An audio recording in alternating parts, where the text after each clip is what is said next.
Wasekjen PA212 Novel Bamukmin belak-belakan mengungkap alasan tak setuju Muhaimin Iskandar, Cak Imin, berpasangan dengan Bacapres Anies Baswedan. Menurut Novel Bamukmin, Cak Imin tak punya track record yang baik dalam dunia politik tanah air. Novel Bamukmin menyinggung Cak Imin dan kasus kardus durian yang dulunya pernah menyeret nama ketum PKB tersebut.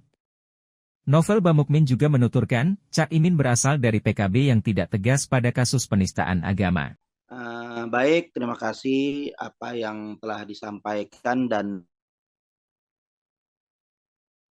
di beberapa media tersiar kabar. Memang saya pribadi sampai saat ini menimbang dan memutuskan masih keberatan dengan Anies dipasangkan dengan Muhaimin Iskandar.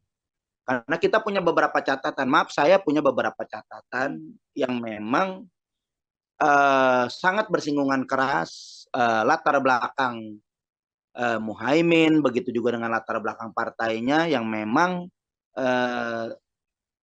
nggak sejalan dengan apa yang kita perjuangkan, gitu. Jadi memang kita melihat 2019 kemudian pada saat itu memang bukan dari gerbong kita, memang bukan dari apa yang kita perjuangkan, karena kita melihat sangat-sangat berseberangan dengan perjuangan kita. Sementara kemarin kita berjuang sampai saat ini untuk melawan daripada tindakan-tindakan penista agama, gitu. Penistaan agama, dan itu sangat fatal gitu.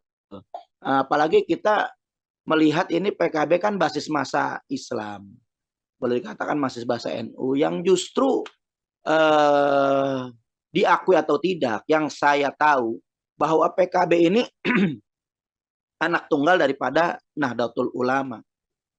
Nah, ketika kita melakukan daripada melawan melawan penista agama, justru apa yang kita harapkan partai yang berbasiskan Islam, kemudian juga ormas yang boleh dikatakan ormas terbesar di Indonesia ini seharusnya kan sejalan dengan semangat daripada melawan daripada penistaan agama. Yang memang penistaan agama ini sangat bertentangan dengan Pancasila. Karena ketuhanan yang Maha Esa itu sepakat untuk tidak boleh dinistakan. Agama apapun nggak boleh dinistakan.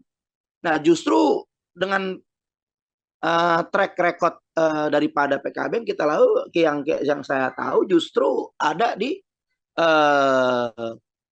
pihak yang mendukung kelompok penistaan agama. Itu kan sangat mengiris hati kita ya kan, sebagai umat Islam, kok justru seharusnya menjadi gerbong yang paling terbesar, justru yang paling terdepan untuk melawan kelompok-kelompok penistaan agama ini. Dan apa yang kita perjuangkan justru sangat bersinggungan di lapangan gitu. Dengan pernyataan-pernyataan kemarin ada oknum Menteri Agama, yang kebenaran saya melaporkan daripada Yakut, Menteri Agama, yang justru saya selaku pelapor mendapatkan intimidasi, mendapatkan tekanan, mendapatkan teror. Kok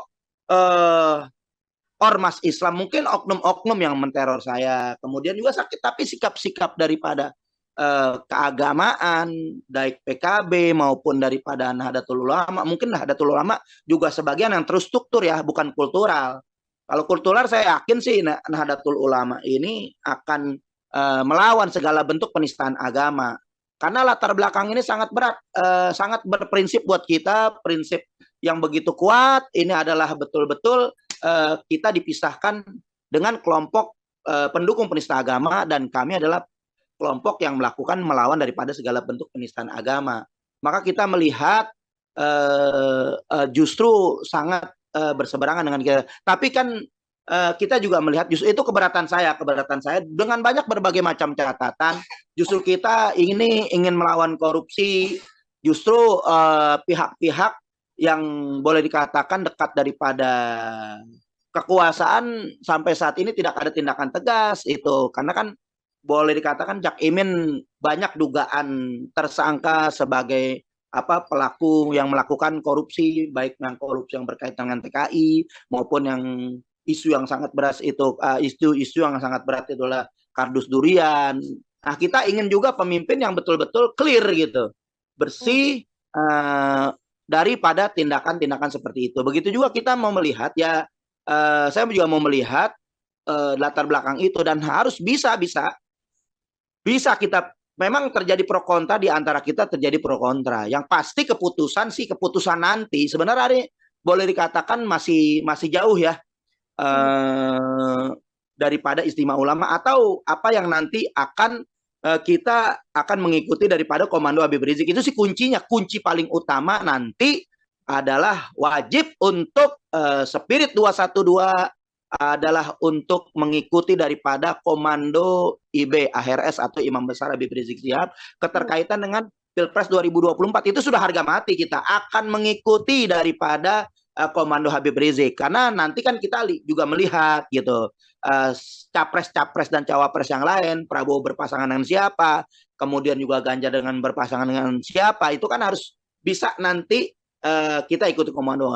Apa yang saya sampaikan masih pendapat pribadi, dan saya tidak mendukung satu manapun dan tidak menolak satu manapun, cuman akan saya beberkan track record latar belakang daripada Cak Imin ini. Itu hak saya untuk bersuara, dan saya sampai saat ini tegaskan saya nggak mendukung dan tidak menolak daripada apa yang ada terjadi sampai saat ini. Artinya saya tetap harus mengikuti daripada Komando Habib Rizik. Itu aja sih prinsipnya. Nah, kalau kita melihat sisi positifnya, kalau saya pribadi, jadi ada lihat sisi positifnya. Ini bagus sebenarnya, bagus. Kalau memang Cak Imin ini punya komitmen, dan nanti juga akan diminta fakta integritas gitu, MOU, kalau memang mau bersama dengan kita, kemudian juga Pak Anies juga mau datang kepada kita, karena kita harus juga minta kejelasan kepada Anies Baswedan gitu, karena kita juga akan menjelaskan kepada Anies Baswedan, walaupun Anies kemarin sempat datang di pernikahan Putri Habib Rizik, itu belum ada sikap politik apapun, hanya mengapresiasi